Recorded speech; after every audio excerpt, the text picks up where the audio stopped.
Bonjour à tous, on commence ce tour de la presse sportive par la Ligue des Champions bien sûr qui a repris ses droits hier soir.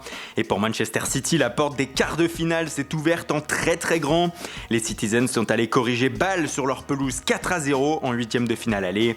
Le Guardian ce matin salue la performance des hommes de Pep Guardiola et notamment celle du milieu de terrain Ilkay Gundogan, auteur d'un petit bijou sur le quatrième but des Sky Blues. Dans l'autre match de la soirée entre la Juventus Turin et Tottenham, c'est encore une fois un bon résultat pour le club anglais. Les Spurs sont en effet allés arracher le nul en Italie, 2 buts partout. Pour le Times, les Spurs reviennent d'entre les morts après avoir été menés 2-0 au bout de 9 minutes de jeu. Les héros du soir s'appellent Harry Kane et Christian Eriksen pour la presse anglaise, comme ici le Sunsport. L'attaquant anglais a sonné la révolte pour le tabloïd, tandis que le Danois s'est comporté en soldat. Même chose pour le Daily Star qui indique que les deux joueurs ont riposté au superbe début de match de la Juve. En Italie en revanche, ce n'est pas la joie, il y a eu trop de peur pour Tuttosport pour que la Juve s'impose. Higuaín malgré son doublé a manqué la balle du 3-0, puis le pénalty du 3-1 avant la mi-temps. Un avantage qui aurait pu être rédhibitoire avant le match retour. Il faut souligner aussi que la vieille dame a encaissé hier soir ses 2 premiers buts en 2018, un exploit donc pour les Spurs.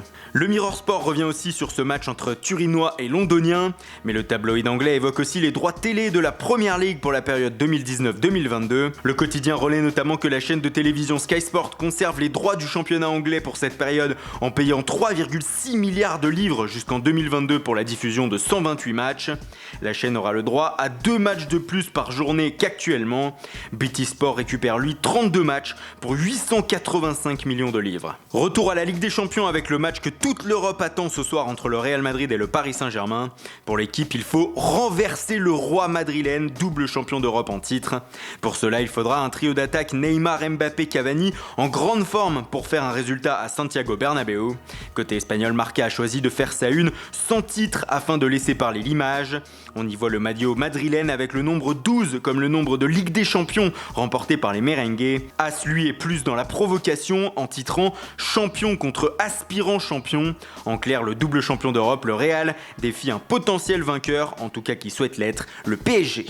La presse catalane aussi parle de ce match et Mundo Deportivo en profite pour manier l'ironie. Le journal catalan se demande qui est le numéro 2 entre Cristiano Ronaldo et Neymar qui s'affrontent ce soir. Bien sûr pour rappeler que selon eux, Messi est le numéro 1. Mais le quotidien revient aussi sur l'actualité du Barça et la possible arrivée de Arthur en Catalogne. Selon Mundo Deportivo, le Brésilien aurait un accord avec le club catalan pour un transfert en janvier 2019, soit dans un an.